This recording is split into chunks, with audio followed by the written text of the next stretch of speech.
India के साबका MP Atiq Ahmad को और उनके भाई अशरफ को हफ्ते और इतवार की रात को कैमरों के सामने पुलिस की मौजूदगी में कत्ल कर दिया गया। 3 बंदों ने उनके ऊपर फायरिंग की और मौके पे हलाक कर दिया, जिसको वीडियो कैमरास ने भी रिकॉर्ड किया। और 2 दिन पहले ही अतीक अहमद के बेटे को भी एक एनकाउंटर के अंदर मार दिया गया। अब ये मनाजर गैंग्स ऑफ वासेपुर, ओमकारा या मिर्जापुर की किसी वेब मूवी के नहीं लग रहे। हकीकत में ये वाकया प्रयागराज एरिया में पुलिस की मौजूदगी और कैमरों के सामने रूनुमा हुआ। जिस वक्त ये कत्ल हुआ, पुलिस अतीक अहमद और उसके भाई अशरफ को मेडिकल चेकअप के लिए हॉस्पिटल लेके जा रही थी और मीडिया पर्सन उस वक्त उनका इंटरव्यू कर रहे थे। इस इंटरव्यू के दौरान देखा जा सकता है कि एक साइड से एक बंदूक नमूदार होती है जो फायर करती है और अतीक अहमद धड़ाम से गिर जाते हैं और उसके बाद यके बाद दीगरे बहुत सारे फायर सुनने को मिलते हैं, जिसमें उसके भाई को और अतीक को शोर किया जाता है कि वो बिल्कुल जान से गए। फायरिंग के करते हुए लास्ट पे जय श्री राम के नारे भी सुनने को आए। हम इस वाक्य को किसी मजहबी रंग देने की कोशिश नहीं करेंगे, लेकिन जो कैमरे पे रिकॉर्ड हुआ वो सारी दुनिया ने देखा। अतीक अहमद और उनके भाई अशरफ साहब एमएलए राजपाल के कत्ल के अंदर जेल के अंदर थे और उन्हें राजू पाल, जो उस केस का गवाह था, उसके रिसेंट कत्ल के बीच इन्वेस्टिगेशन के लिए साबरमती जेल से प्रयागराज लाया गया था।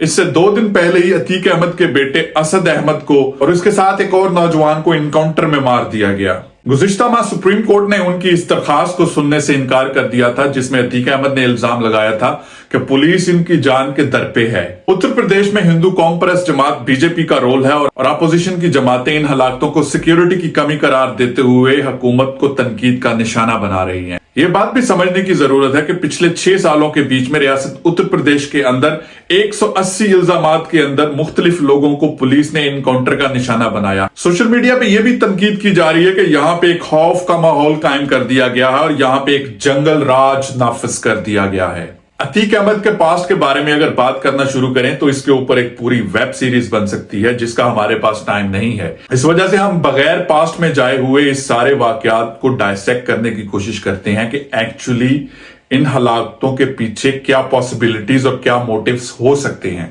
अतीक अहमद 10 अगस्त 1962 में एक आम से मुस्लिम घराने में पैदा होते हैं और उनकी परवरिश भी बिल्कुल एक आम बच्चे की तरह की जाती है। और अपने एजुकेशन कैरियर में अतीक अहमद मुश्किल से 10th क्लास तक पहुंचते हैं और 10th क्लास में फेल होने के बाद वो पढ़ाई छोड़ देते हैं। अतीक अहमद के ऊपर पहला अलेजेड मर्डर का इल्जाम 17 साल की एज में लगता है। अतीक अहमद एक 17 साल का बच्चा अपने एरिया के अंदर एक खौफ का माहौल पैदा कर देता है, जिससे हर बंदा डरता है। उसके बाद फास्ट फॉरवर्ड अतीक अहमद 25 साल के बाद पॉलिटिकल कैरियर स्टार्ट करते हैं। 1989 से एमएलए की सीट से इलेक्शन लड़ते हैं और किसी न किसी फॉर्म में 2009 तक वो पावर के अंदर रहते हैं। अतीक अहमद के ऊपर 100 से ज्यादा मुकदमात दर्ज थे और उनके बारे में कहा जाता था कि वो एक पॉलिटिशियन कम डॉन कम बाहुबली और एक ताकतवर डॉन माफिया के तौर पे जाने जाते थे। उन्होंने बहुत सारे इलेक्शन जेल के अंदर से भी कॉन्टेस्ट किए। 2019 से लेके अब तक वो जेल के अंदर थे और इससे पहले भी वो जेल के अंदर रह चुके हैं और उन्होंने जेल के अंदर से रहते हुए भी इलेक्शन कॉन्टेस्ट किए हुए हैं। अतीक अहमद के पास्ट के बारे में तो हम एक चीज जानते हैं कि वो कोई साधु संत या कोई वली अल्लाह तो थे नहीं। अतीक अहमद एक क्रिमिनल माइंड रखने वाला ताकतवर डॉन माफिया था और ये हकीकत किसी से भी छुपी हुई नहीं थी। अब देखने की बात यह है कि इन सारे इल्जामात के होते हुए भी आज तक कभी भी उसके ऊपर कोई इल्जाम साबित नहीं हो पाया। कभी भी किसी मुकदमे के अंदर उसको कन्विक्ट नहीं किया जा सका और शायद यही वजह थी कि उसको रास्ते से हटाने के लिए हायर लेवल के ऊपर प्लानिंग स्टार्ट हो गई। कत्ल कोई आम सा कत्ल नहीं है जिसे हम किसी गैंग वॉर का नाम दे के कवर अप करने की कोशिश करें या पुलिस एनकाउंटर का रंग दे के हम इसको कवर अप करने की कोशिश करें। थोड़ा सा समझने की जरूरत है। 2 दिन पहले ही अतीक अहमद के जवान साल बेटे को इनकाउंटर में कत्ल कर दिया जाता है और उसके 2 दिन बाद बाप को और चचा को भी कत्ल कर दिया जाता है। देखने में ऐसे आता है कि जो पावर हाउसेस हैं उनको ये बात समझ आ गई थी कि अतीक अहमद को हम जेल के अंदर तो शायद सजाएं ना दे सकें और अगर ये जेल से बाहर आ जाता है तो हमारे लिए मुसीबत हमारे सर पे ही रहेगी, तो क्यों ना किसी तरह से इसको अपने रास्ते से हटा दिया जाए। अब यहाँ पे 2 क्वेश्चंस रेज होती हैं। एक ये कि इसके अंदर मौजूदा हुकूमत का किस हद तक रोल है और नंबर 2 इसके अंदर पुलिस का किस हद तक रोल है।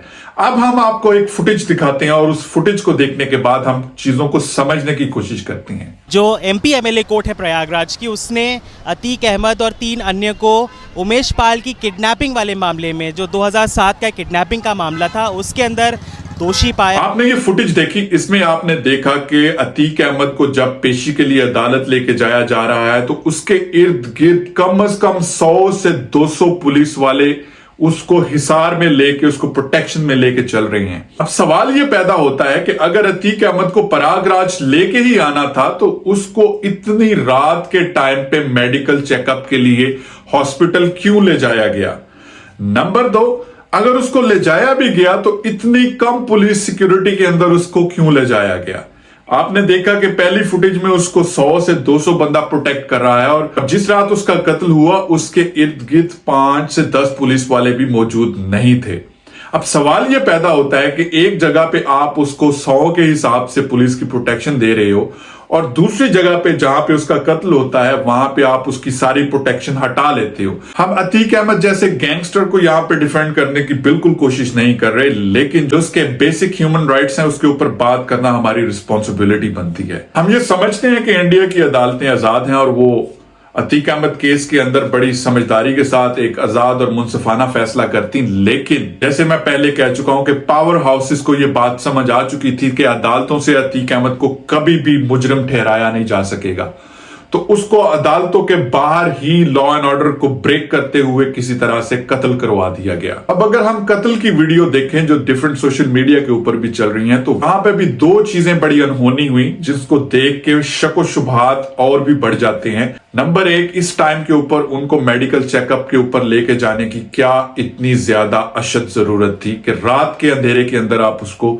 मेडिकल चेकअप के लिए लेके जा रहे हो। नंबर 2, अगर आप उसको लेके भी जा रहे थे तो इतनी कम प्रोटेक्शन उसको क्यों दी गई।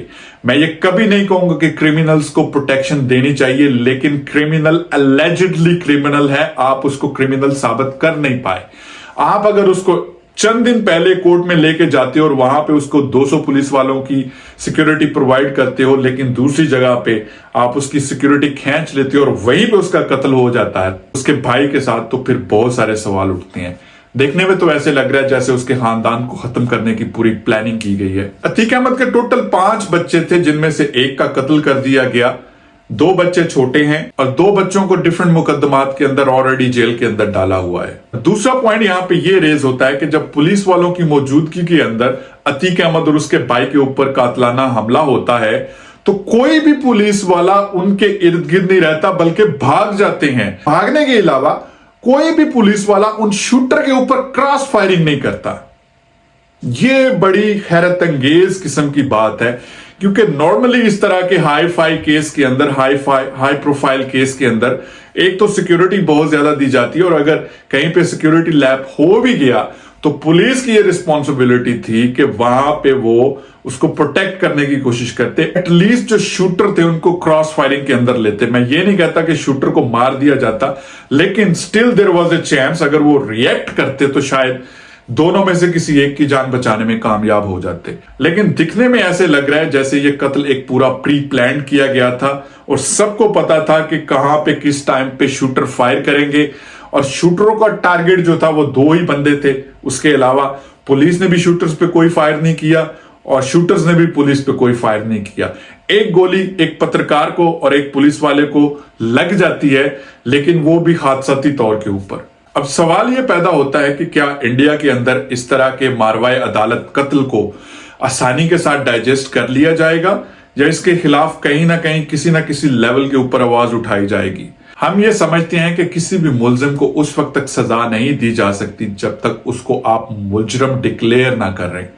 इस तरह की एक्टिविटीज जो मारवाए अदालत होती हैं, अदालत से ऊपर से आप जज, ज्यूरी, एक्सिक्यूटर बन के इनकाउंटर्स के बीच में या किसी थर्ड पार्टी के थ्रू क्रॉस फायरिंग करवा के बंदों को मरवा देते हैं, ये आपके इमेज को डैमेज करेगा। ये बीजेपी के इमेज को भी डैमेज करेगा, ये इंडिया शाइनिंग के इमेज को भी डैमेज करेगा, क्योंकि ये रिपोर्ट्स इंटरनेशनल लेवल पे भी पहुंचना शुरू हो गई हैं और इंटरनेशनल लेवल पे भी ह्यूमन राइट्स ऑर्गेनाइजेशंस में इनको क्रिटिसाइज करना शुरू कर दिया है। जैसे कि मैं पहले कह चुका हूं कि अतीक अहमद जैसे गैंगस्टर के साथ हमें कोई हमदर्दी नहीं है। ये हम बात समझते हैं कि अतीक अहमद जैसे गैंगस्टर के ऊपर कोई मुकदमा साबित करना बड़ा मुश्किल काम है, लेकिन फिर भी उसके जो बेसिक ह्यूमन राइट्स हैं उनको वायलेट नहीं होना चाहिए था। देखना यह कि आने वाले वक्त में इंडियन गवर्नमेंट और स्टेट की गवर्नमेंट इस वाक्य को कैसे इन्वेस्टिगेट करती है और उसके क्या रिजल्ट्स निकलते हैं। उम्मीद करते हैं कि आने वाले दिनों में इस तरह के जंगल राज को रोका जाएगा। क्या अतीक अहमद का कत्ल जायज था या नाजायज था, फैसला आपके ऊपर छोड़ के जाते हैं। जाने से पहले आप लोगों से रिक्वेस्ट है कि मेरे चैनल को सब्सक्राइब करें, बेल आइकन को दबाएं ताकि नई आने वाली वीडियो को नोटिफिकेशन आपको मिलता रहे। वीडियो को लाइक और कमेंट करना भी मत भूलिएगा। Till then take care, bye bye.